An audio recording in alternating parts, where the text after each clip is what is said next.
Hola amigos, ¿cómo están? Les habla el profe Dan y sean bienvenidos a esta la primera de 6 partes para la resolución de la prueba específica para matemáticas para Bachillerato por Madurez 2020, fase A. Así que iniciamos con este primer ejercicio que dice la ecuación de la circunferencia, cuyo radio mide 3 y su centro es el punto -1,0 corresponde a. Y pues veamos que para este caso, aquí ya nos están dando los elementos analíticos de nuestra circunferencia. Ya tenemos que el radio mide 3 unidades y ya tenemos que el centro de la circunferencia es de coordenadas -1,0. ¿Qué nos hace falta? Poder ingresar todo esto en lo que sería la ecuación de dicha circunferencia. ¿Cómo planteamos la ecuación de una circunferencia? Mediante una estructura que por dicha podemos considerarla o consultarla en la tabla de fórmulas al final del examen de Bachi, que vendría siendo esta que les vengo presentando por acá, en la forma de x menos a cuadrado más y menos b cuadrado igual a r al cuadrado, donde que a y b vienen siendo las coordenadas del centro de la circunferencia y por otro lado el r vendría siendo el radio de la misma. En este caso, digamos para a y b, tenemos que a y b son respectivamente -1 y 0. Pero la situación es que a la hora de considerarlo dentro de la ecuación de la circunferencia, hemos de considerarlos con sus signos opuestos. Por tanto, si el valor de a es -1, entonces en la ecuación tiene que aparecer como +1. Mientras que, por otro lado, en el caso del 0, el 0 algebraicamente no tiene por qué tomarse en cuenta, ya que, pues, sobra decirse que el 0 no tiene valor, no es ni positivo ni negativo. Por tanto, no le estamos ni sumando ni restando nada a la variable y. Así que en estos casos, la y puede quedar completamente sola. Queda la y elevada al cuadrado. Eso sí, o sea, la potencia se mantiene. Y luego tenemos el caso de la r.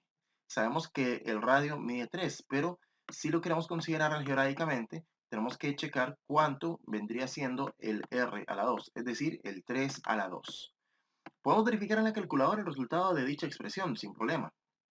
Ingresamos el 3 en la potencia al cuadrado con este botón, le damos al igual y en este caso vemos como resultado 9. En otras palabras, la ecuación de la circunferencia ha de aterrizar diciendo que es igual a 9. Por lo tanto, pues si buscamos entre las opciones, la única que nos coincide en todas las condiciones para marcar vendría siendo la opción D como respuesta correcta para el ejercicio 1. Por tanto, la marcamos y de ahí proseguimos al siguiente ítem. Dice ahora el ejercicio 2. La representación gráfica de la circunferencia con centro en 0,3 y radio 3 es, bueno, pues para ello, lógicamente tendríamos que comparar entre las opciones que tenemos, pero para no perder de vista el enunciado, voy a escribir la información un poquito más abajo. Estamos buscando una circunferencia cuyo centro sea el par ordenado 0,3 y cuyo radio sea de 3 unidades. ¿Ok? Así que en este caso, checando entre las opciones, entre las gráficas que nos dan, me da la sospecha de que el radio no va a ser un conflicto serio, sino que más bien tendríamos que enfocarnos con el centro. Ya ahorita les hablaré de ambos elementos, pero con respecto al centro, con nuestro A, B, pues sucede una situación muy importante. Resulta que el 0 como coordenada tampoco requiere análisis a nivel gráfico. Al único que sí nos interesaría sería entonces la coordenada B, que es el que tiene valor 3. En todo caso, es bueno, digamos, tomar en cuenta que estas coordenadas hacen referencias respectivamente a los ejes X y Y del plano cartesiano. Por lo cual, me fijaría más que nada en el eje Y, buscando la coordenada 3. Dato importante, en la gráfica, en el plano cartesiano, la gráfica de la circunferencia mantiene de forma directa los mismos signos que tenemos en sus coordenadas, es decir, en los elementos que nos dan. Por tanto, si me están diciendo que es 0,3 el par ordenado del centro, entonces el 0,3 es lo que vamos a encontrar directamente en el plano cartesiano. Y habría que ver en cuál de las opciones vemos que el centro de la circunferencia está marcado en el 3. Y hago énfasis con el centro de la circunferencia porque más de un estudiante cae en trampas considerando que cualquier punto o cualquier elemento o cualquier parte de la circunferencia que haga referencia a un 3 positivo sería suficiente como para marcar la opción. Pero no, no es así. El tema está en buscar el centro de la circunferencia que esté marcado justamente en el 3 del eje Y. Por lo cual veo que de todas las opciones, la opción C es la única que mantiene esa condición.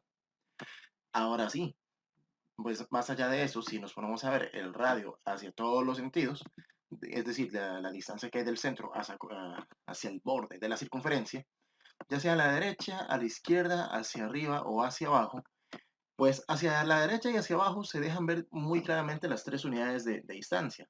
Hacia la izquierda uno pudiera confundirse con el signo, pero también son tres unidades de distancia, puesto que la distancia como tal, en realidad no le interesa el signo. Y hacia arriba, pues si consideramos la diferencia 6 menos 3, también nos da tres unidades de diferencia, de distancia como tal. Por tanto, sí, opción C vendría siendo la respuesta definitiva para este ejercicio 2. Y con esto dicho, hemos de proseguir con el siguiente ejercicio. Veamos ahora el ejercicio 3, que dice, considere las siguientes proposiciones referidas a la circunferencia dada por x cuadrado más y más 1 al cuadrado igual a 7. Veamos, podríamos plantearlo aquí, la ecuación de la circunferencia, para que no se nos vuelva un poquito confuso. Vamos a ver las proposiciones. Dice que en la primera que el punto 2,1 es un punto ubicado en el exterior de la circunferencia. Y quizás. O que el 0,-3 es un punto ubicado en el interior de la circunferencia. Puede ser. Pues para ello lo que voy a hacer es tomar de referencia por lo menos la primera parte de la ecuación de la circunferencia. Desde donde dice el x cuadrado hasta donde cerramos paréntesis y elevamos también al cuadrado. El igual a 7 lo voy a dejar por aparte, más adelante hablaré de ello. Voy a ingresar esta expresión algebraica en la calculadora. Para ingresar la x algebraica, si es la primera vez que ven videos míos, pues nada más tomen en cuenta tocar primero el botón alfa y después buscar el botón para cerrar paréntesis para ingresar la x algebraica. Todo bien ahí. Ya sabemos pulsar la potencia al cuadrado, el signo de suma, súper trivial, abrir paréntesis, sencillísimo. Pero ahora, la y algebraica vendría siendo con el botón alfa y luego con el botón SD que se ubica justo al lado del botón del paréntesis. Este botón SD esconde pues la y algebraica que necesitamos. Ok. De ahí en adelante el resto de la expresión ya se vuelve un poquito más trivial y evidente para poder ingresar, pero nos detenemos ahí para hablarles de las siguientes indicaciones. ¿Cuáles vendrían siendo?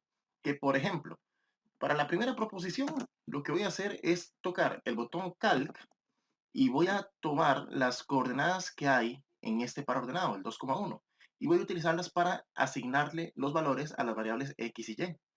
Por ejemplo, vamos a pulsar el 2, después el botón igual, y después vamos a pulsar el 1 y después el botón igual, para que así, repito, sean reasignados los valores respectivos de X y Y. Que si siempre se va a trabajar de esa forma alfabética, pues no tanto por ser alfabético, sino más bien por el orden en el que aparecen las letras aquí en la expresión. Ahora, dato importante, que los que usamos la calculadora ClassWiz, este último símbolo, este último botón igual, quise decir, nos toca presionarlo dos veces. Así que este asterisco lo dejo como recordatorio para saber que tengo que pulsar ese botón igual una segunda vez, ¿verdad? Así que procedo con la calculadora. Botón Calc, voy con el 2, le doy al igual, voy con el 1, le doy al igual y otra vez al botón igual. Y bueno, ya en este caso obtengo un resultado numérico. Me está dando 8. Así que ese 8 lo voy a escribir aquí en lápiz para no perderlo de vista. Ahora, podrán imaginar que con la segunda proposición la situación se vuelve prácticamente la misma. Lógicamente cambiando algunos valores o ajustando algunos botonazos que vamos a aplicar. Si bien iniciamos con el botón Calc, pero ahora el valor en X que ingresaremos va a ser el 0. Así que va a ser el 0 con el que trabajaremos acá. Mientras que en Y va a ser menos 3. Así que lo que haremos es que nos devolvemos una vez más a la expresión algebraica. Le damos otra vez al botón Calc, le damos al 0, al igual, al menos 3 y al igual. Y los que usamos ClassWiz, otra vez botón igual. En este caso, el resultado me está tirando 4. Ok, no pasa nada. Porque ahora con ello tenemos que hacer un pequeño análisis teórico de cómo interpretar la situación acá. Básicamente, si tenemos que, a la hora de aplicar el cálculo sobre un par ordenado en la forma de x, y, si llegamos a tener que el resultado supera al radio de nuestra ecuación de la circunferencia, le voy a llamar al radio algebraico, ¿Qué decimos entonces? Que el punto en cuestión es exterior. Pero, caso contrario, si sucede que a la hora de aplicar el comando del calc, el resultado nos da menor que el radio algebraico, entonces en este otro caso decimos que el punto es interior a la circunferencia. Así que con esta pequeña cápsula verificamos los resultados y los comparamos con la información que nos dan en la ecuación de la circunferencia con respecto al 7 que hay después del igual. En el primer caso, dado que el resultado nos dio mayor, decimos que el punto debería ser exterior, ¿verdad? Y pues para dicha, en la primera proposición estoy viendo que efectivamente coinciden con esta conclusión a la que hemos llegado. Por tanto, la primera proposición la dejo verdadera. En la segunda proposición, pues dado que el resultado es menor que el radio algebraico, eso significa que el punto debe ser interior. Y dado el hecho que coincide con lo que me proponen en el segundo enunciado, digo que esta segunda proposición también es verdadera, donde que por consecuencia final puedo marcar opción A, ya que ambas proposiciones son verdaderas en la pregunta 3, se deja la opción A como respuesta correcta, y con esto dicho, prosigo con el siguiente ejercicio. Dice ahora que para responder los ítems 4 y 5 considere la siguiente representación gráfica de la circunferencia C. Pues vemos aquí en el plano cartesiano pues, dicha gráfica para la circunferencia y vemos en el ejercicio 4 que nos dice considere las siguientes proposiciones. La primera dice que x igual a 0 es tangente a c y la otra proposición dice que y igual a menos 5 es secante a c. Pues en el caso de este examen particular voy a aprovechar para resolver este ejercicio de forma gráfica. En otros ejercicios lo he resuelto con una calculadora, pero quiero aprovechar, digamos, el uso de esta representación gráfica. Para empezar, les comento un poquito sobre lo que es la representación gráfica de algunas rectas según las expresiones algebraicas que me dan. Por ejemplo, si me están hablando de x igual a 0, he de buscar, por ejemplo, en el eje x, dónde es que se ubica el 0 como tal. El 0, lógicamente, lo hallamos, entre comillas, en el centro de la recta. Sé que, pues, ante matemáticos que me quieran linchar, el concepto, pues, lo hacemos un tanto coloquial. Justamente en donde interseca con el eje Y.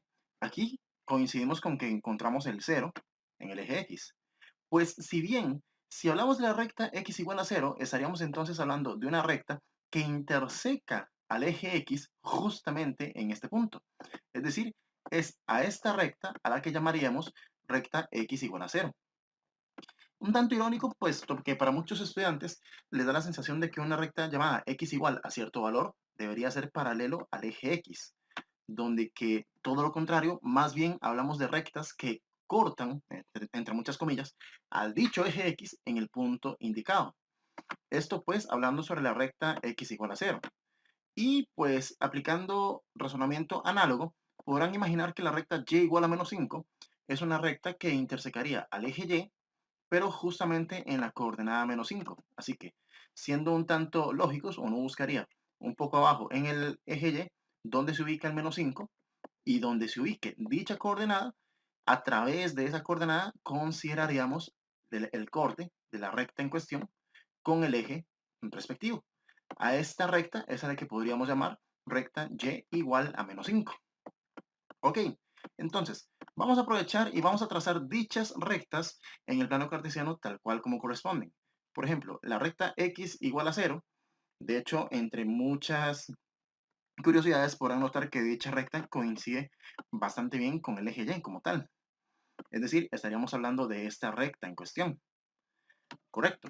Entonces, siendo esta la recta x igual a 0, muy bien, la dejamos trazada por acá. Y ahora analizamos también lo que sería la posición de la recta y igual a menos 5.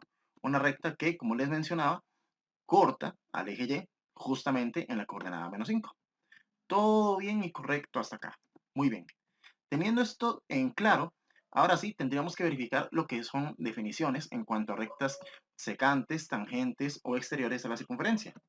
¿Cuándo decimos que una recta es secante a la circunferencia? Bueno, pues cuando dicha recta corta o interseca con la circunferencia en dos puntos. Correcto. Luego, diríamos, por ejemplo, que la recta sería tangente si en su lugar, en vez de cortar en dos puntos, interseca en un único punto. Y por su parte, aprovecho el concepto para hablarles de lo que son rectas exteriores. A estas las denominamos así cuando la recta no me interseca con la circunferencia. Es decir, cuando en este caso tenemos 0 puntos de intersección. Así que, ¿cuál es la situación? Que para efectos de esta gráfica, la recta y igual a menos 5 está intersecando con la circunferencia en dos puntos distintos. Lo que me lleva a decir que la recta y igual a menos 5 vendría siendo secante. Así que inmediatamente la segunda proposición se dejó ver por verdadera. Mientras que la recta x igual a 0, como podemos ver, interseca en un único punto, lo cual hace que sea tangente la recta x igual a 0. Y dado este efecto, entonces la primera proposición también es verdadera y por consecuente se marca la opción A. Ambas proposiciones resultaron verdaderas en el ejercicio 4 y con esto dicho, procedemos y trabajamos con el siguiente ejercicio. Vamos ahora con el ejercicio 5 que dice considere las siguientes proposiciones. La primera dice que la recta y igual a menos x es exterior a la circunferencia C y la otra que la recta y igual a menos 6 es secante a la circunferencia C. Pues les comento muy cuidadosamente, este, en cuanto a la primera proposición, hay dos tipos de rectas que seguramente habré hecho mención en otros videos. Si no los han visto, no hay problema. Aquí también haré mención de ellos. Ya que resulta que en un plano cartesiano, si se traza una recta de diagonal creciente que pase justamente por el origen, siendo rigurosos con un ángulo de 45 grados, donde que las X y las Y tienen las mismas coordenadas, ¿ok? A esta le llamaríamos recta Y igual a X, para presentárselas y para que estén familiarizados desde este punto con dicha recta. Asimismo, también existe otra recta que tiene un comportamiento, digamos, contrario a la recta y igual a x, una recta que más bien es decreciente, aunque, aunque a pesar de eso cumple con las demás condiciones, pasa por el origen del plano cartesiano y formando un ángulo, digamos, de 45 grados, en este caso bajo el eje x.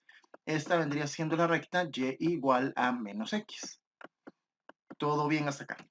Entonces, la situación acá es pues posicionar dicha recta, la recta y igual a menos x, en el plano cartesiano y verificar si cumple con ser exterior a la circunferencia. En este caso, recordemos que buscamos trazar una recta que sería decreciente y que pase por el origen de coordenadas, estrictamente en el origen de coordenadas. Esta recta roja o este trazo rojo que les presento vendría siendo la recta y igual a menos x.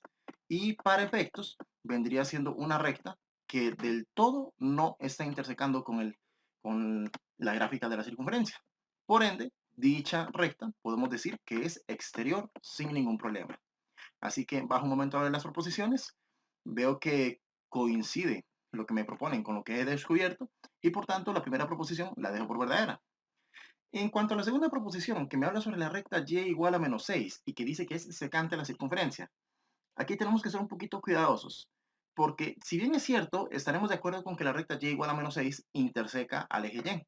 Por tanto, hay que trazarlo de forma perpendicular respecto al eje Y, de forma horizontal. El conflicto sería saber en qué parte del eje Y realizar el trazo. Entonces, para ello, analizamos un detalle importante. Si ya nos, si ya nos percatamos, vemos por ejemplo que el centro de la circunferencia está trazado respecto al origen 5 unidades a la izquierda y nuevamente respecto al origen 5 unidades hacia abajo. Y de hecho podemos ver que la circunferencia en este caso vendría siendo tangente tanto al eje X como al eje Y. Hubiera agradecido digamos que el texto y el contexto me lo indicara, pero ya esos son otros 100 pesos. En este caso vamos a asumir que el radio de la circunferencia es de 5 unidades. Así que siendo este el caso, eso nos permite asumir que la circunferencia tendría su punto más bajo con respecto al eje Y en menos 10. Eso también nos permite asumir que la coordenada menos 6 en Y estaría, si bien, entre el menos 5 y el menos 10, lógicamente, un poco más cerca del menos 5 por sentido común. Lo que nos da ahora sí una idea suficientemente aproximada y válida para verificar dónde se ubicaría la recta y igual a menos 6. Entonces vamos a trazar la recta y vamos a nombrarla. Recta y igual a menos 6. Como pueden ver, dicha recta interseca a la circunferencia en dos puntos distintos, lo que hace que dicha recta se clasifique según su posición relativa con la circunferencia como una recta secante. Entonces, ¿qué pasaba con dicha proposición en el ejercicio 5? Ah, que es que aquí también me están diciendo que la recta es secante, lo cual coincide con lo que se ha revisado gráficamente y me permite aceptar esta segunda proposición por verdadera. Por ende, ambas proposiciones son verdaderas en el ejercicio 5. Por ende, la opción A se marca como respuesta correcta y por ende, proseguimos a trabajar con el siguiente ejercicio. Vamos ahora con este ejercicio 6 que dice considere la siguiente representación gráfica. Ponemos pues una circunferencia, dos rectas y pues los detalles de dicha figura que ustedes pueden observar y leer con cuidado en el recuadro que tenemos acá. Con base en la información dada, considere las siguientes proposiciones. La primera proposición me dice que con certeza RK es perpendicular a la recta M. Así que primero me pregunto, ¿quién es RK? Me dicen que RK es un diámetro de C, de la circunferencia C. Lo que me lleva a entender que pues RK viene siendo también la construcción de dos radios unidos por el centro y pues que están colocados de forma colineales. Hasta ahí todo bien. Aparte de eso, me fijo que el punto K en particular, no, el punto R, porque me hablan sobre la recta M, me dicen que el punto R es el punto tangencial de la circunferencia C con M. ¿Esto qué me dice? Que la recta M vendría siendo una recta tangente. Ya podrán ir notando que con la recta N se da una situación análoga o bien similar. Pero bueno, volvamos a la recta M. ¿Podemos decir que la recta RK sería perpendicular a M? Pues veamos. Resulta, sucede, pase, acontece que hay un teorema, llamémosle teorema radiotangente, que me dice que en toda circunferencia, se los planteo por acá, la recta tangente siempre es perpendicular al radio en el punto de tangencia. De cariño siempre lo he llamado así, pero viene siendo lo mismo que punto tangencial. Significa exactamente lo mismo. ¿Y qué es lo que significa? Pues es siendo el único punto de intersección que hay entre la recta tangente y el radio.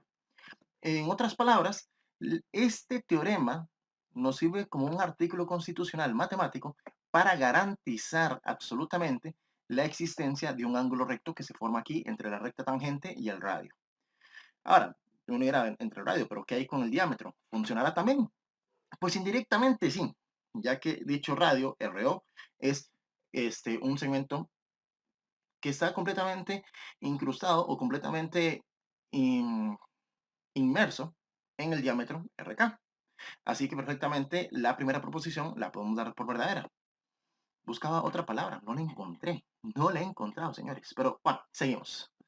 Por otro lado, me dice la segunda proposición que con certeza N y M son paralelas entre sí. Y pues para simplificarlo mucho, simplificarlo pero bastante, en primera, vean que tenemos aquí la recta N también tangente a la circunferencia, pero en este caso en el punto K. Así que también puedo dar por hecho que la recta N también sería perpendicular con el diámetro RK, dejándonos una composición más o menos como esta que les presento por acá. Una recta parecida a la recta M, otra parecida a la recta N, y pues la transversal, es decir, el diámetro, que pasa a través de estas dos rectas. Algo parecido a esto. La situación está en que ya tenemos confirmado que a través, o mejor dicho, que en la intersección de cada recta tangente con el diámetro se forman ángulos rectos. Y si nos volteamos a ver la figura con un poquito de cuidado, esto vendría teniendo la forma como de una especie de H, donde que si quitamos la línea horizontal, nos quedarían otras dos líneas que serían perfectamente paralelas entre sí. ¿Por qué es esto posible? Gracias al hecho de que estas dos líneas verticales, entre muchas comillas, vienen siendo perpendiculares a una tercera línea. Entonces, si quitamos esta línea en medio, dejamos que la recta M y la recta N vendrían siendo rectas que nunca se intersecarán entre sí. Definición de rectas paralelas. Lo que me permite aceptar la segunda proposición como verdadera. En consecuencia, marcar la opción A, dado que las dos proposiciones resultan verdaderas en este ejercicio 6, y pues, dicho así, se prosigue con el siguiente ítem. Entonces, dice ahora ejercicio 7 que si a una circunferencia C, dada por x menos 4 al cuadrado, más y más 1 al cuadrado igual a 49, se le aplica una traslación de 3 unidades hacia abajo, digamos paralelo al eje Y, entonces se obtiene una circunferencia cuyo centro corresponde al punto. Bueno, pues para este caso Si vamos a hablar de traslaciones de circunferencia, lo que más necesito en este caso vendría siendo las coordenadas del centro de la circunferencia. Y en la mayoría de los casos, la circunferencia me la van a dar pues en sus diversas representaciones, ya sea algebraica o gráfica. No me van a dar el centro de forma directa, no tanto. Así que me toca extraerlo por las malas. En el caso de la representación algebraica, así como ingreso las coordenadas cambiando los signos, también a la hora de extraer las coordenadas cambiaré sus signos. Por tanto, si el primer paréntesis me está hablando de un x menos 4, esto me indica que la primera coordenada sería un 4 positivo, más bien. Mientras que en el otro paréntesis, como dice y más 1, esto me dice indirectamente que la segunda coordenada sería un 1 negativo. Estas vendrían siendo pues las coordenadas del centro de la circunferencia previa a la traslación. Ahora bien, me hablan de una traslación de 3 unidades hacia abajo. En cuanto a dirección, ahorita hablaremos de ello, pero me interesa mucho paralelo al eje Y que me están mencionando. En este caso, las 3 unidades de traslación lo ubicaría entonces con la coordenada que hace referencia al eje Y, es decir, debajo del menos 1. Ahora bien, cuando me dicen hacia arriba o hacia abajo, aquí el asunto sería pues tomar referencia con el plano cartesiano, con el mismísimo eje Y, para verificar si este desplazamiento analíticamente implicará sumar o restar. Tomamos en cuenta que si apuntáramos para arriba, tendríamos que sumar con respecto al eje Y, porque nos dirigiríamos a las Y positivas. Y pues podrán ir deduciendo que hacia abajo hace referencia a las Y negativas. Por lo tantísimo, eso significa que en Y vamos a restar, entre muchas comillas. En X, el 4 que teníamos en la coordenada, pues lo mantendremos tal cual como está, lo que ya comienza a despertar una gran sospecha, a marcar tal vez la opción B. Pero verificamos en la otra coordenada que nos deja, digamos, la expresión menos 1, menos 3, que no está de más poder verificarlo en la calculadora para no precipitarse con enredos o malas interpretaciones con las leyes de signos en sumas y restas de números enteros, ¿verdad? O números reales, para hacerlo más general. Esta vendría siendo pues la coordenada en Y y por tanto esta vendría siendo el par ordenado para el centro de la circunferencia luego de la traslación, lo cual efectivamente corresponde a la opción B como respuesta correcta para este ejercicio 7 y con esto dicho, se prosigue a trabajar con el siguiente ejercicio. Vamos ahora al ejercicio 8 que dice, si a la circunferencia dada por x más 1 al cuadrado más y menos 7 al cuadrado igual a 25, dice que se le aplica una traslación y obtenemos la circunferencia dada por x cuadrado más y menos 7 al cuadrado igual a 25. Entonces, la transformación aplicada corresponde a una traslación de una unidad hacia, y bueno, para ello, importantísimo sería pues analizar un momento lo que sería el centro de la circunferencia antes de la traslación y después de la traslación. Así que empecemos por ese lado. Para las, para las coordenadas del centro de la circunferencia, previo a la traslación, veo el primer paréntesis que dice x más 1. Por tanto, la primera coordenada de su centro debería ser también un 1, pero con el signo opuesto, en este caso negativo. Por otro lado, tenemos el y menos 7, que pues al presentarnos un 7 negativo, eso nos indica indirectamente que en el par ordenado el 7 debe aparecer positivo. Todo bien. Que se aplica una especie de traslación que nos genera un nuevo par ordenado que se puede deducir de la otra ecuación, que en este caso, como la variable x aparece independiente, directamente elevada a la 2, es decir, dado el hecho de que no tiene ningún número restándosele o sumándosele, en este caso podemos asumir que la primera coordenada puede ser un 0, ya que para efectos de sumas o restas, si no hay nada sumando o restando, pues asumimos el valor nulo encargado de provocar este tipo de situación. Mientras que la segunda coordenada vuelve a ser un 7 positivo. Así que la situación se reduce en ver una transformación que se está aplicando en X. De menos 1 sucedió algo, bueno, una traslación de una unidad que terminó dándonos un resultado de 0. Definitivamente tiene que ser una traslación en el eje X, insisto en ello. Así que lo que es la opción A y la opción B, vamos a darlas completamente por descartadas. Por lo demás, solamente nos queda probar, verificar qué pasaría si fuera una traslación hacia la izquierda, es decir, apuntando hacia las X negativas, o si fuera tal vez una unidad hacia la derecha, es decir, apuntando hacia las X positivas. En otras palabras, considerando la posibilidad de, de resolver la operación menos 1, o bien la operación de menos 1 más 1. Sonará exageradamente trivial, pero nuevamente les digo, no es pecado que nos apoyemos con la calculadora científica. Meramente para efectos de corroboración, ¿verdad? Si aplico menos uno, vemos que el resultado nos da -2. Así que por descarte, veo que el caso de desplazar una unidad hacia la izquierda no es el que corresponde. Por otro lado, si consideramos la operación -1 más 1, vemos que el resultado ahora sí nos viene dando igual a 0. Y en este caso, ahí sí podemos decir que la traslación se fue de una unidad, en este caso, hacia la derecha. Por tanto, marcamos la opción C como respuesta correcta para este ejercicio 8 y con esto procedemos a trabajar con el siguiente ejercicio. Dice ahora que para responder los ítems 9 y 10 considere la siguiente figura formada por un hexágono regular y un cuadrado, donde que según vemos en información en el recuadro me dice que CD es igual a 6. Y para efectos de definición, si se dice que es un hexágono regular, entonces puedo asumir que todos los lados del hexágono también van a medir 6 cada uno de ellos.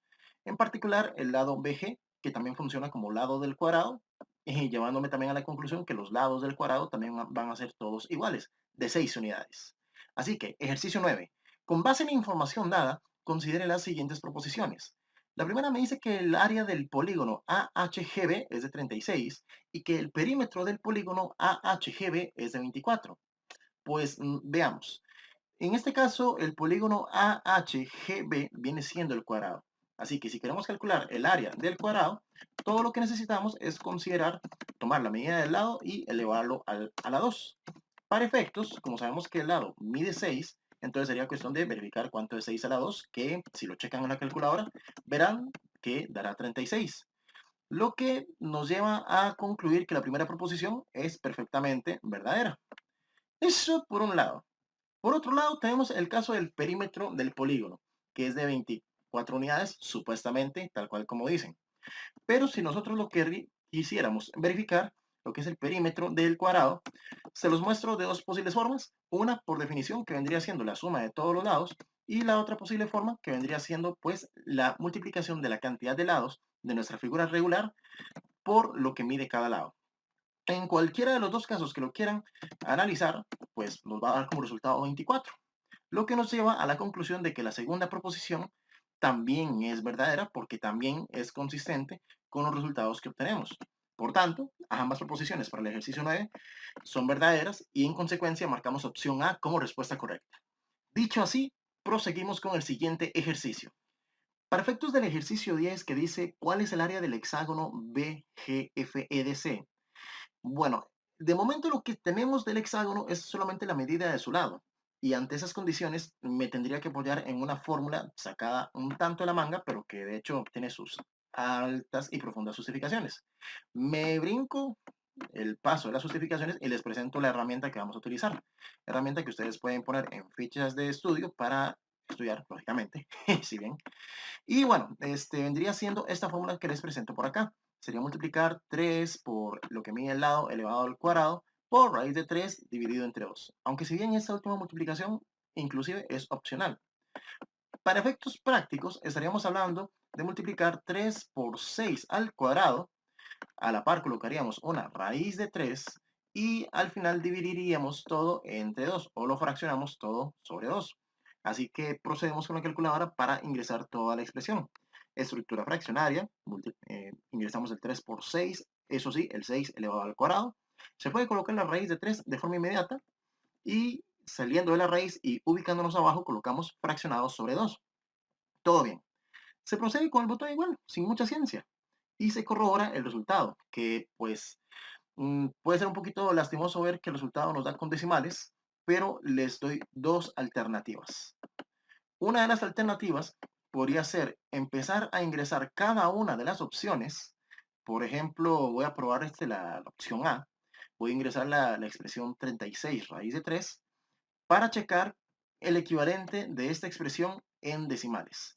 Es decir, se ingresa la expresión tal cual, toco el botón igual y por último busco el botón SD para verificar a cuánto se aproxima esto en decimales. Veo que el resultado no corresponde a lo que se obtuvo en la aplicación de la fórmula, así que descarto la opción A. Pruebo la opción B. Para efectos de la opción B, pues no tiene mucha ciencia, cambio el 36 por el 48 y le doy al botón igual, a ver qué sucede en este caso. Lo convierto en decimales Veo que todavía no me da el resultado que se supone que es, así que se descarta opción B. A ver, la opción C en este caso, cambiamos el 48 por un 54 y si lo pasamos a decimal, vemos que ahí está la expresión decimal que corresponde. Esa vendría siendo una posible forma. Otra manera que también es válida es utilizando en la calculadora nada más una parte de la fórmula, ingresando por lo menos lo que sería la parte racional de dicha expresión. En otras palabras, ingresando en la calculadora lo que sería la operación 3 por 6 al cuadrado fraccionado sobre 2.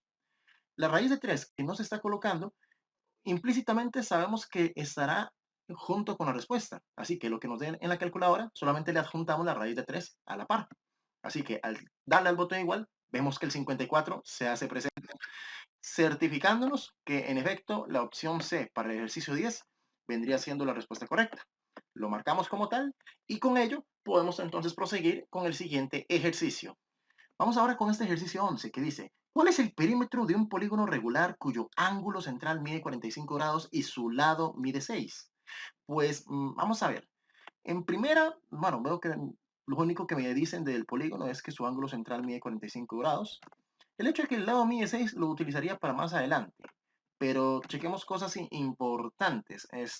Primero, la utilización de una fórmula que existe en la tabla de fórmulas que nos brindan en el examen de bachillerato al final del folleto, que dice que la medida del ángulo central normalmente se puede obtener mediante la división de 360 grados entre la cantidad de lados. Por si las dudas, la n representa cuántos lados tiene la figura. Para efectos, tenemos conocimiento previo de que la figura tiene como medida de ángulo central 45 grados, así que lo que es esta variable en cuestión lo podemos cambiar por un 45 grados sin ningún problema.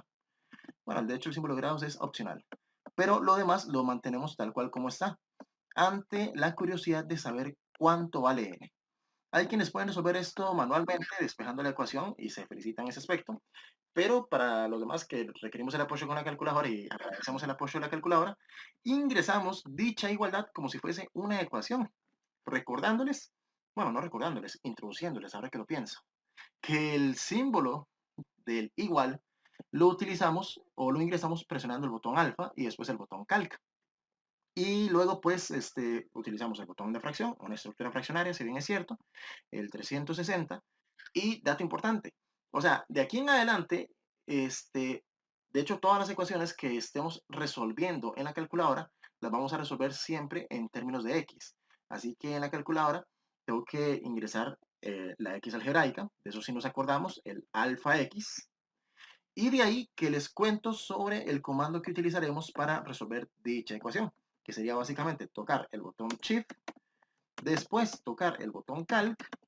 Vamos a ingresar un 10 positivo para así procurar, digamos, que las soluciones que nos dé la calculadora sean ojalá positivas, en caso que existieran posibilidades alternas.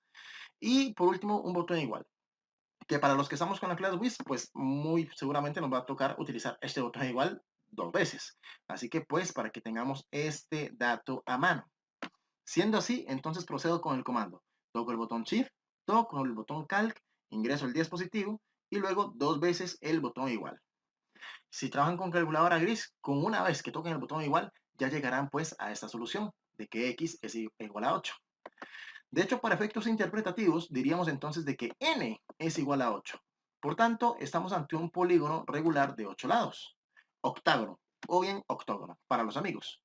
Y bueno, me dicen también que el lado del polígono es de 6, así que decimos que L es igual a 6. Ahora bien, que me estaban preguntando por el perímetro de este polígono.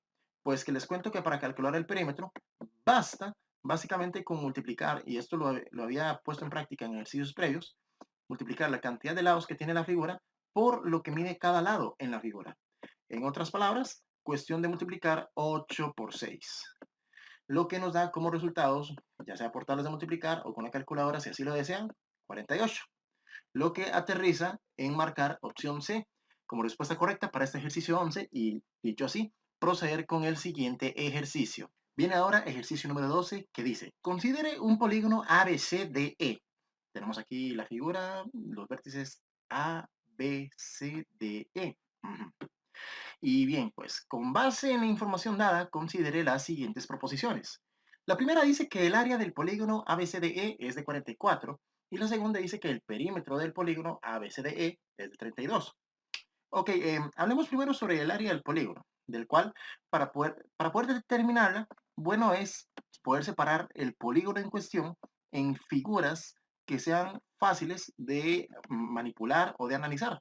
Por ejemplo, si resaltamos esta línea sobre el eje Y, podemos ver la unión de un rectángulo y dos triángulos, de los cuales solamente me haría falta saber cuánto mide la base del rectángulo, la altura del rectángulo y asimismo la base y las alturas de los triángulos.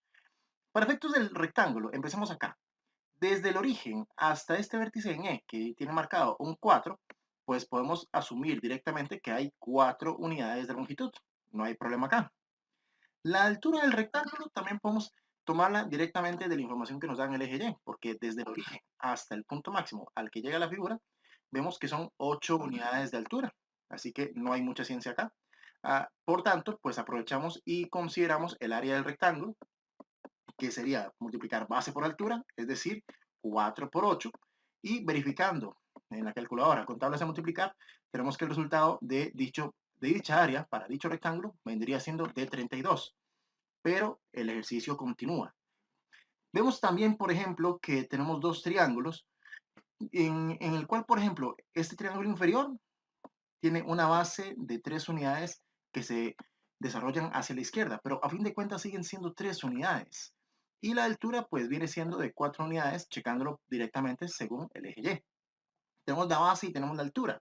Así que pues tomo en cuenta el área del triángulo, que sería base por altura dividido entre 2. Recordemos esa pequeña fórmula que tenemos que manejar porque no nos la brindan en el examen de bachillerato. Repito, base por altura dividido entre 2, que si se verifica en la calculadora, nuevamente, pues esto nos va a dar 6 en este caso. Ahora, de hecho, con el triángulo que tenemos arriba, la base también correspondería a la coordenada en -3 con respecto a x. En otras palabras, podemos asumir sin ningún problema que la base en este triángulo también va a ser de 3 unidades. Y de hecho la altura, si analizamos del 4 hasta el 8, si tomamos en cuenta la diferencia de estas coordenadas, podemos llegar a la conclusión de que aquí también tendríamos una diferencia o bien una longitud de 4 unidades también. En otras palabras, tenemos otro triángulo cuya área vuelven a ser las 6 unidades cuadradas que se habían calculado en la otra figura. ¿Qué nos queda pendiente? Pues simple y sencillamente considerar la sumatoria de todas estas áreas para así obtener el área total del polígono. En otras palabras, sumar 32 más 6 más 6, que para efectos, si no me equivoco, efectivamente nos va a dar 44. Así que confiadamente puedo llegar y decir que la primera proposición es perfectamente verdadera. Eso por un lado. Por otro lado, tenemos una situación importante con el perímetro, porque se supone que el perímetro viene siendo la sumatoria de todos los lados. Entonces, por ejemplo, ya tenemos que la altura de la figura es de 8 unidades. Indirectamente podemos ver que la base de toda la figura vendría siendo de 7 unidades, sumando los dos trozos de segmentos que tenemos a cada lado del plano cartesiano. Asimismo, con la base superior de la figura, también 7 unidades. Pero tenemos una situación especial con respecto al lado CB y al lado AB, que en el caso de ellos son segmentos que se trazan de forma diagonal, no son horizontales y pues por tanto no son paralelos al eje X y no los puedo tomar como bases. Tampoco son verticales, o sea, no son paralelos completamente al eje Y y por tanto no los puedo tratar como alturas. Pero lo que sí puedo hacer es tomarlos como si fuesen hipotenusas. Es decir, aprovechando que ya tengo de estos triángulos la medida de sus catetos, puedo aprovechar esta información para considerar la fórmula de la hipotenusa según Pitágoras. Recordamos que Pitágoras consideraba, o bueno, que se puede derivar de Pitágoras el cálculo de la hipotenusa obteniendo el resultado de cateto cuadrado más cateto cuadrado. Sí, muy importante ingresar toda esta expresión dentro de una raíz cuadrada. Así que básicamente sería cuestión de verificar cuánto sería la raíz de 3 al cuadrado más 4 al cuadrado. Así que le damos al botón igual a checar. Vemos que nos va dando de resultado 5. Así que ese 5 vendría siendo la hipotenusa perfectamente para los dos triángulos. Tanto AB como CB, estos segmentos miden 5. Y ahora sí, para efectos del perímetro, vamos a tomar en cuenta la suma de todos los lados de la figura, pero teniendo mucho cuidado, estamos hablando de todos los lados en el exterior de la figura o los que forman el contorno de la figura. Todas estas medidas que están siendo encerradas ahorita en azul. Así que sería cuestión de verificar cuánto da la suma de 5 más 5 más 8 más 7 más 7. Verificamos en la calculadora para evitar la fatiga mental. 5 más 5 más 8 más 7 más 7, en este caso 32. Lo que confirma efectivamente el perímetro que nos estaban proponiendo. Así que la segunda proposición se deja también por verdadera y de hecho ambas proposiciones resultan verdaderas, por tanto se marca la opción A para este ejercicio 12 y de esta manera dejamos hasta aquí la primera parte de la resolución para este examen particular del cual, pues, que se les agradece grandemente ahí lo que es vuestra compañía, vuestra paciencia y constancia. Se les agradece el pulgar arriba si les es de gran utilidad este tipo de videos. Asimismo, digamos, si es primera vez que ven este video y me conocen hasta ahorita, pues la suscripción. Se les invita cordialmente a proceder con eso. Botón de suscripción, la campanita activada para notificaciones porque se viene serie triple para los últimos 3 exámenes 2020 que se han venido trabajando, ¿verdad? Así que pues compartan, amando poder con la gente que sepan que se están preparando para estos exámenes. Si desean comentar, consultar, opinar, la caja de comentarios absolutamente anuente para ustedes. Y por mi parte, yo pues continúo trabajando para siguientes videos donde que si los veo en ellos, ojalá sea con igual mayor disposición. Y sin más, que me les despido, que les ha hablado Profe Dan. Y con ello, pues sigamos adelante siempre con el estudio, señores.